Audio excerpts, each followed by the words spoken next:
Hello guys, welcome to KVP channel. ನಾನು Ashiq. Finally ಆ ಒಂದು ರಿವ್ಯೂ ಮಾಡೋ ಸಮಯ ಬಂದಿದೆ ಅಂತ ಹೇಳ್ಬೋದು. ಪ್ರೇಮ್ ಅವ್ರ ಜೊತೆ ಬರ್ತಿರೋ ಒಂದು ಸಿನಿಮಾ ಏನಿದೆ, ಒಂದು ಮೈಥಾಲಜಿಕಲ್ ಕಾನ್ಸೆಪ್ಟ್ ಮೇಲೇ ಆಗಿರುವಂಥದ್ದು. ಆಬ್ವಿಯಸ್ಲಿ ನಿಮಗೆ D58 ಏನಿದೆ, ಆಬ್ವಿಯಸ್ಲಿ ಒಂದು ಮೈಥಾಲಜಿಕಲ್ ಸಿನಿಮಾ, ಅದು ಒಂದು ಎಕ್ಸ್ಪೆರಿಮೆಂಟಲ್ ಸಿನಿಮಾ ಆಗಿರುವಂಥದ್ದು. ನಾನು ನಿಮಗೆ ಈ ಒಂದು ವಿಷಯನ ನೀವು ತಲೆ ಹಿಡ್ಕೊಳ್ಳಿ, ಯಾಕೆ ಎಕ್ಸ್ಪೆರಿಮೆಂಟಲ್ ಸಿನಿಮಾ ಅಂತ ಹೇಳ್ತೀನಿ ಅಂತ ಹೇಳ್ಬಿಟ್ಟು.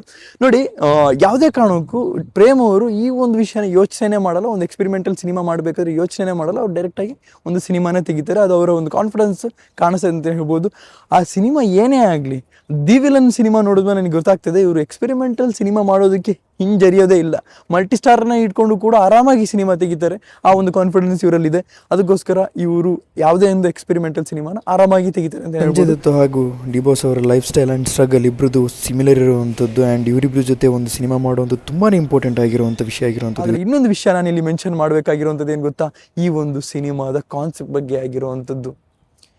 ನೋಡಿ, ನೀವು ಅಂದ್ಕೊಂಡಿರ್ಬೋದು ಈಗ KVN ಅವ್ರ ಪ್ರೊಡಕ್ಷನ್ ಅವ್ರು ಏನಿದ್ದಾರೆ ಅವ್ರು ಇದಕ್ಕೆ ಮುಂದೆ ಬರಲ್ಲ, ಈಗೆಲ್ಲನೂ ಸ್ಟಾಪ್ ಮಾಡಿರೋಂಥದ್ದಷ್ಟೇ. ಹೊಸ ನೇಮಿಂಗ್ ಜೊತೆಗೆ, ಹೊಸ ನೇಮ್ ಪ್ಲೇಟ್ ಜೊತೆಗೆ ಆಬ್ವಿಯಸ್ಲಿ ಇವರು KVN ಅವರು ಮತ್ತೆ ಸ್ಟಾರ್ಟ್ ಮಾಡ್ತಾರೆ. ಆದರೆ ಏನು ಗೊತ್ತಾ ಪ್ರಾಬ್ಲಮ್ಮು, KVN ಅವರಿಗೆ ಯಾವುದೊಂದು ಲೈನಪ್ ಇರಬಾರ್ದು. ಅದಕ್ಕೋಸ್ಕರನೇ KVN ಅವ್ರು ಹಿಂಜರಿದಿರುವಂಥದ್ದು. ಬಿಕಾಸ್ ಅವರು ಬೇರೆ ಲೈನಪ್ಗೆ ಒಪ್ಕೋಬೇಕಾಗುತ್ತೆ.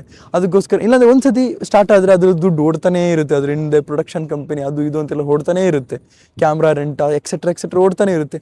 ಅದಕ್ಕೋಸ್ಕರನೇ ಈ ಒಂದು ರೀತಿ ಮಾಡಿರುವಂಥದ್ದು. ನನಗೆ ಅನ್ನಿಸ್ತಿರೋದು ಏನು ಗೊತ್ತಾ, ಪ್ರೇಮ್ ಅವ್ರ ಜೊತೆ ಸಿನಿಮಾ ಮಾಡ್ತಾರೆ. ಆದರೆ ಪ್ರೇಮ್ ಅವ್ರ ಜೊತೆ ಸಿನಿಮಾ ಮಾಡೋದಕ್ಕೂ ಮೊದಲು KVN ಅವರು ಕೂಡ ಆ್ಯಡ್ ಆಗೇ ಆಗ್ತಾರೆ ಅಂತ ನನಗೆ ಇಲ್ಲಿ ಒಂದು ವಿಶ್ವಾಸ ಇದೆ ಗುರು. ನೋಡೋಣ ಅಪ್ಕಮಿಂಗ್ ಡೇಸಲ್ಲಿ ಏನಾಗುತ್ತೆ ಅಂತ ಹೇಳ್ಬಿಟ್ಟು. ಅದು KVN ಅವರು ಆ್ಯಡ್ ಆಗುವಂಥದ್ದು ಎಷ್ಟು ಇಂಪಾರ್ಟೆನ್ಸ್ ಇದೆ ಅಂತ ಹೇಳಿದ್ರೆ, ನೋಡಿ, ಈ ಒಂದು ಸಿನಿಮಾದ ಬಜೆಟ್ ನೀವು ಅಂದ್ಕೊಂಡಿರೋದಕ್ಕಿಂತ ತುಂಬಾ ಮೇಲೆ ಹೋಗುತ್ತೆ. ಅದಕ್ಕೋಸ್ಕರ KVN ಅವರ ಸಪೋರ್ಟ್ ತುಂಬಾ ಬೇಕಾಗಿದೆ ಗುರು. ಹೊಂಬಾಳೆ ಅವರು ಆ್ಯಡ್ ಆದರೂ ಪರವಾಗಿಲ್ಲ, ನೋ ಪ್ರಾಬ್ಲಮ್. ಯಾಕೆಂದರೆ ನೋಡಿ, ಹೊಂಬಾಳೆ ಅವರು ಯಾವುದೇ ಕಾರಣಕ್ಕೂ ನೀವು ಅಂದ್ಕೊಂಡಿರೋ ರೀತಿ ಡಿ-ಬಾಸ್ ಅವರಿಗೆ ಇದುವರೆಗೂ ಸಿನಿಮಾ ಮಾಡಿಲ್ಲ, ಇದುವರೆಗೂ ಮಾಡೋಕ್ಕೂ ಹೋಗಲ್ಲ ಅಂತ ಯಾವುದೇ ಕಾರಣಕ್ಕೂ ಏನೂ ದುಶ್ಮನಿ ಇಲ್ಲ ಗುರು. ಡಿ-ಬಾಸ್ ಅವರ ಸಿನಿಮಾ ಆರಾಮಾಗಿ ಮಾಡ್ತಾರೆ. ಅದೇ ಹೇಳಿದ್ನಲ್ಲ, KVN ಇಲ್ಲ ಅಂತಂದರೆ ಹೊಂಬಾಳೆ ಅವ್ರು ಮಾಡ್ತಾರೆ. ಅಂದರೆ KVN ಅವ್ರು ಮಾಡಿದ್ರೆ ಇನ್ನೂ ಅದ್ಭುತವಾಗಿರುತ್ತೆ ಅಂತ ಹೇಳ್ಬೋದು. ಇಲ್ಲ ಮೈತ್ರಿ ಮೂವಿ ಮೇಕರ್ಸ್ ಅವ್ರು ಆ್ಯಡ್ ಆದ್ರೂ ಕೂಡ ಓಕೆನೇ ಅಂತಲೇ ಹೇಳ್ಬೋದು. ಯಾಕೆಂದರೆ ಇದೆಲ್ಲ ಬಿಗ್ ಪ್ರೊಡಕ್ಷನ್ ಹೌಸಸ್ ಆಗಿರುವಂಥದ್ದು. ಹೊಂಬಾಳೆಗೆ ಯಾವುದಾದ್ರೂ ಕಾಂಪಿಟೇಟಿವ್ ಆಗಿ ನಿಂತ್ಕೊಂಡಿದೆ ಅಂತಂದರೆ ಅದೆಲ್ಲ ಇಂಥ ಒಂದು ಪ್ರೊಡಕ್ಷನ್ ಹೌಸಸ್ ಆಗಿರುವಂಥದ್ದು. ಸೊ ನಿಮಗೆ ಏನು ಅನ್ಸುತ್ತೆ ದಯವಿಟ್ಟು ಕಮೆಂಟ್ ಸೆಕ್ಷನ್ ತಿಳಿಸಿ. ಯಾಕೆಂದರೆ ಈ ಒಂದು ಸಿನಿಮಾದ ಬಜೆಟ್ ನೀವು ಅಂದ್ಕೊಂಡಿರೋದಕ್ಕೆ ಹೈ ಹೋಗುತ್ತೆ ಅಂತಲೇ ಹೇಳ್ಬೋದು. ಆಬ್ವಿಯಸ್ಲಿ ನೀವು ಅಂದ್ಕೊಂಡಿರ್ಬೋದು Sindhura Lakshmana next historical cinema, family drama ಆಗೋಯ್ತು, ಇನ್ನೇನಿದ್ರು ಹಿಸ್ಟಾರಿಕಲ್ ಸಿನಿಮಾ ಸಿಂಧೂರ ಲಕ್ಷ್ಮಣಕ್ಕೆ ಹೋಗ್ತಾರೆ ಅಂತ ಹೇಳ್ಬೋದು. ನಾನು ಕೂಡ ಫುಲ್ಲು ನಂಬಿಕೆಯಲ್ಲೇ ಇದ್ದೀನಿ.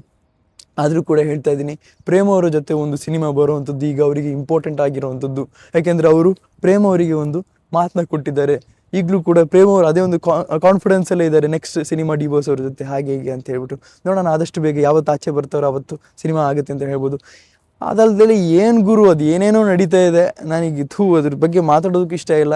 ಆದರೆ ನಾನೊಂದು ನಿಮಗೆ ಕಿಚ್ಚ ಸುದೀಪ್ ಫ್ಯಾನ್ಸ್ ಆಗಿರಲಿ ಅಥವಾ ನೀವು ಡಿ-ಬಾಸ್ ಫ್ಯಾನ್ ಆಗಿರಲಿ, ನೀವು ಯಾವುದೇ ಕಾರಣಕ್ಕೂ ಇಂಥ ಒಂದು ವಿಷಯದಲ್ಲಿ ಇನ್ವಾಲ್ವ್ ಆಗೋಕ್ಕೆ ಹೋಗ್ಬೇಡಿ. ಯಾವುದೇ ಕಾರಣಕ್ಕೂ ಯಾರೋ ಒಂದು ಪರ್ಸ್ನಲ್ ಲೈಫಲ್ಲಿ ಹೋಗ್ಬಿಟ್ಟು ಆಟ ಆಡೋಕ್ಕೆ ಹೋಗ್ಬೇಡಿ.